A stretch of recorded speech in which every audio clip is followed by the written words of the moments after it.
ការចិញ្ចឹមមាន់កតាដែលធ្វើឲ្យការចិញ្ចឹមរបស់បងប្អូនទទួលបានជោគជ័យមាន3ធំកតាទី1គឺការថែទាំកតាទី2គឺការពារឬក៏ការប្រើប្រាស់វ៉ាក់សាំងដើម្បីការពារហើយចំណុចទី3បន្តបន្សំនោះគឺការព្យាបាលអញ្ចឹងនៅក្នុងវីដេអូនេះដែរក៏ជម្រាបសួរបើជាសួស្តីទៅដល់ពុកម៉ែបងប្អូនអរគ្នាខ្ញុំបាទមកចែករំលែកនៅបទពិសោធន៍តិចតួចនៅក្នុងការចិញ្ចឹមមាន់ហើយក៏ដូចជាបទពិសោធន៍របស់ខ្ញុំផ្ទាល់អញ្ចឹងដូចចំណុចទាំង3ដែលខ្ញុំបានរៀបរាប់ខាងលើជាកត្តាសំខាន់នៅក្នុងការចិញ្ចឹមមាន់ដើម្បីឲ្យទទួលបានជោគជ័យអញ្ចឹងខ្ញុំនឹងរៀបរាប់ត្រួសអំពីកត្តានីមួយៗដូចតទៅកត្តាទី1ការថែទាំនៅពេលដែលយើងចាប់ផ្ដើមក្នុងការចិញ្ចឹមមាន់ដំបូងយើងត្រូវតែមានមេបាដែលមានសុខភាពល្អ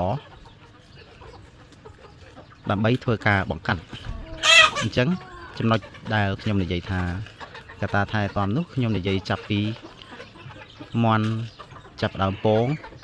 យើងធ្វើការរៀបចំសម្បុកដើម្បីឲ្យមាន់ពងក្រាបញាស់ចេញជាកូនអញ្ចឹងនៅពេលដែលញាស់ចេញជាកូនមកគឺជាករណីចាំបាច់ហើយសម្រាប់ម្ចាស់មាន់ដើម្បីទុកដាក់និងថែទាំកូននោះឲ្យរស់បានច្រើនហើយទិន្នផលក៏បានច្រើនទៅតាមនោះដែរអញ្ចឹងនៅកន្លែងចិញ្ចឹមមាន់របស់ខ្ញុំគឺការថែទាំនៅពេលដែលកូនញាស់ចេញពីសម្បុកមកគឺខ្ញុំបានធ្វើការបំបែកកូនចេញមកខាងក្រៅជាក់ស្ដែងបងប្អូនឃើញនៅក្នុងវីដេអូនេះជាកូនមាន់ដែលទៅតែញាស់ពីម្សិលមិញទេគឺខ្ញុំធ្វើការបំបែកចេញពីមេតែម្ដងហើយកន្លែងដែលទុកដាក់កូននោះបងប្អូនអាចមើលបាននៅក្នុងរូបភាពវីដេអូហើយការទុកដាក់កូនមាន់នេះក៏ខ្ញុំបានបង្ហាញពុកម៉ែបងប្អូនកាលពីវីដេអូមុនដែរអញ្ចឹងខ្ញុំមកធ្វើការចែករំលែកអំពីបទពិសោធន៍របស់ខ្ញុំផ្ទាល់អញ្ចឹងនៅពេលដែលញាស់មកខ្ញុំធ្វើការបំបែកហើយគឺបំបែកដាក់ក្នុងទ្រុងកូនមាន់ភ្លាមគឺខ្ញុំធ្វើការដាក់ចំណីដាក់ទឹកឲ្យវាផឹកតែម្ដងអញ្ចឹងកូនមាន់នៅពេលដែលដាក់ពីសម្បុកភ្លាមគឺវាមិនតាន់ចេះចាក់ស៊ីចំណីភ្លាមទេបងប្អូនអញ្ចឹងនៅពេលដែលដាក់ក្នុងទ្រុងរយៈពេល3ទៅ4ម៉ោងទើបវាចាប់ផ្ដើមរៀនចាក់ស៊ីចំណីឬក៏វាផឹកទឹកអញ្ចឹងរយៈពេល2ថ្ងៃឬក៏3ថ្ងៃកូនមាន់នោះនឹងចេះស្ទាត់ក្នុងការស៊ីចំណីឬក៏ផឹកទឹកនោះតែម្ដងហើយបញ្ជានៅពេលដែលថ្ងៃយើងដាក់ក្នុងទ្រុងបំបែកចេញពីមេធម្មតាហើយនៅពេលដែលយប់ឡើងគឺយើងចាប់មេវាចូលក្នុងទ្រុងហ្នឹងឲ្យវាក្រងកូនធម្មតាបងប្អូនដើម្បីរក្សាកម្ដៅពេលយប់ហើយនៅពេលដែលកូនមាន់ធំរយៈពេលត្រឹម1ខែយើងពុំចាំបាច់ចាប់មេវាចូលទៀតទេជាក់ស្ដែងដូចសម្បុកនេះគឺខ្ញុំឈប់ចាប់មេវាចូលហើយនៅពេលយប់ដោយសារតែមាន់នឹងធំហើយក៏វាអាចទប់ទល់នឹងអាកាសធាតុបានហើយក៏អនុញ្ញាតឲ្យមេនោះឆាប់រកឈ្មោលផងដែរអញ្ចឹងចំណីនឹងទឹកយើងសម្រាប់ទឹកយើងអាចដាក់ទឹកធម្មតាបាន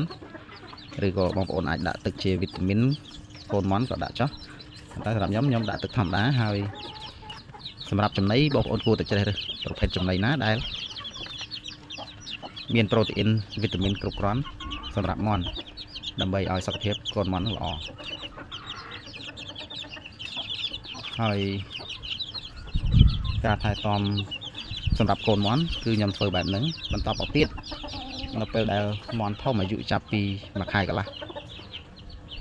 ឬក៏ទៅដល់2ខែយើងអាចទម្លាក់ចុះមកក្រោមបានហើយយើងផ្សំចំណីឲ្យកូនមាន់នោះស៊ីជាលក្ខណៈចំណី ដែលមានលក្ខណៈសភាពទន់ដូចជាបាយកកអាចជាកន្ទក់ឬក៏បន្លែបៃតងខ្លះដើម្បីសម្រួលទៅដល់ការរំលាយអាហារហើយនឹងលាយចំណីសម្រាប់យ៉ាងតិច 50% ដើម្បីឲ្យមានសារធាតុចិញ្ចឹមគ្រប់គ្រាន់ទៅដល់សត្វមាន់អញ្ចឹងដល់ពេលដែលខ្ញុំទម្លាក់មកដីវិញគឺត្រង់មាន់របស់ខ្ញុំគឺខ្ញុំមានសភាពបែបហ្នឹងបងប្អូនគឺមានត្រង់ទីលានសម្រាប់វារត់លេងនឹងត្រូវកម្ដៅថ្ងៃហើយនឹងត្រង់សម្រាប់មាន់ដេកនៅពេលយប់បងប្អូនអញ្ចឹងគឺត្រង់មាន់របស់ខ្ញុំគឺមានសភាពបែបហ្នឹងហើយនៅពេលយប់គឺខ្ញុំមានប្រើអំពូលកម្ដៅអំពូលដេញមូសមួយដែរសម្រាប់ការពារមូសនឹងដល់ដំណាក់កាលដែលទម្លាក់ចុះបងប្អូនអញ្ចឹងយើងធ្វើការថែទាំបែបហ្នឹងហើយបញ្ចប់នៅចំណុចទី1ការថែទាំអញ្ចឹងចូលដល់ចំណុចទី2ការការពារអញ្ចឹងការចិញ្ចឹមមាន់កត្តាដែលធ្វើឲ្យយើងទទួលការបរាជ័យធំបំផុតនោះគឺការមាន់ឈឺឬក៏ចូលជំងឺងាប់អញ្ចឹងកត្តាទី2នេះគឺជាកត្តាសំខាន់ដែលបងប្អូនក្នុងការយកចិត្តទុកដាក់ដើម្បីការពារមាន់កុំឲ្យឈឺកុំឲ្យងាប់បាននោះគឺត្រូវមានវិធានការការពារបងប្អូនវិធានការការពារនោះទី1គឺយើងអាចធ្វើអនាម័យជារៀងរាល់ថ្ងៃឬក៏2 3ថ្ងៃយ៉ាងយូរម្ដងបោសសម្អាតឬក៏បាញ់ថ្នាំសម្លាប់មេរោគបងប្អូនបាញ់ថ្នាំសម្លាប់មេរោគគឺជាកត្តាសំខាន់ពីព្រោះអីជំងឺភាគច្រើនដែលកើតទៅលើមាន់គឺជំងឺដែលកើតនៅក្នុងទ្រុងអញ្ចឹងនៅពេលដែលមេរោគវាច្រើនទៅនៅក្នុងទ្រុងវាបង្កជាជំងឺអាសន្នរោគអញ្ចឹងយើងត្រូវតែឧស្សាហ៍ក្នុងការបាញ់ថ្នាំសម្លាប់មេរោគយ៉ាងយូរមួយសប្តាហ៍ម្ដងក្នុងការបាញ់សម្លាប់មេរោគហើយទី2ការធ្វើវិធានការការពារដោយការប្រើប្រាស់វ៉ាក់សាំងខ្ញុំរីខមមិនឲ្យបងប្អូនគួរតែប្រើមុនគេនោះគឺវ៉ាក់សាំងអាសន្នរោគគឺវ៉ាក់សាំងនោះគឺវាកើតជាញឹកញាប់ទៅលើសត្វមាន់ហើយទី2វ៉ាក់សាំងញូកាសហើយឬក៏ជំងឺដាសាយបាក់សីជាដើមអញ្ចឹងបងប្អូនធ្វើតាមលទ្ធភាពដែលបងប្អូនអាចធ្វើបានសំខាន់អាសន្នរោគហើយនឹងញូកាសហើយដាសាយបាក់សីអញ្ចឹងបងប្អូនព្យាយាមធ្វើទៅដើម្បីការពារការខាតបង់នៅក្នុងការចិញ្ចឹមមាន់របស់បងប្អូនហើយចំណុចទី2ហ្នឹងគឺវិធានការការពារហ្នឹងហើយចំណុចទី3ខ្ញុំគិតថាវាជាកត្តាបន្តបន្សំទេបងប្អូននៅពេលដែលយើងមានវិធានការការថែទាំការការពារជាប់ហើយគឺជំងឺមិនសូវជាកើតមានទេនៅលើសត្វមាន់របស់បងប្អូនអញ្ចឹងកត្តាការព្យាបាលជាកត្តាទី3បន្តបន្សំនោះក៏បងប្អូនអាចចេះដែរដើម្បីធានាថានៅពេលដែលមាន់មានបញ្ហាកើតឡើងយើងអាចធ្វើការព្យាបាលវាបានជាក់ស្ដែងនៅក្នុងទ្រុងមាន់របស់ខ្ញុំមិនសូវជាមានមាន់ឈឺច្រើនទេដោយសារតែយើងធ្វើវិធានការការពារអញ្ចឹងវាឈឺត្រឹម1ក្បាល2ក្បាលហើយយើងធ្វើការប្រើប្រាស់វ៉ាក់សាំងសំទោសដោយធ្វើការដាក់ទឹកឲ្យវាផឹកថ្នាំដាក់ទឹកឲ្យផឹកហើយបើសិនជាសភាពមាន់ធ្ងន់ធ្ងរយើងអាចប្រើវិធានការក្នុងការចាក់ដើម្បីព្យាបាលអញ្ចឹងកត្តាដែលខ្ញុំបានរៀបរាប់ទាំង3ខាងលើនេះជាដើមចមឬក៏ជាកត្តាសំខាន់ដែលធ្វើឲ្យការចិញ្ចឹមមាន់បងប្អូនទទួលបានជោគជ័យហើយសង្ឃឹមថាការចែករំលែករបស់ខ្ញុំថ្ងៃនេះអាចមានប្រយោជន៍សម្រាប់បងប្អូនដែលថ្មីឬក៏បងប្អូនដែលចង់ចាប់ផ្ដើមក្នុងការចិញ្ចឹមមាន់មេចាប់ពី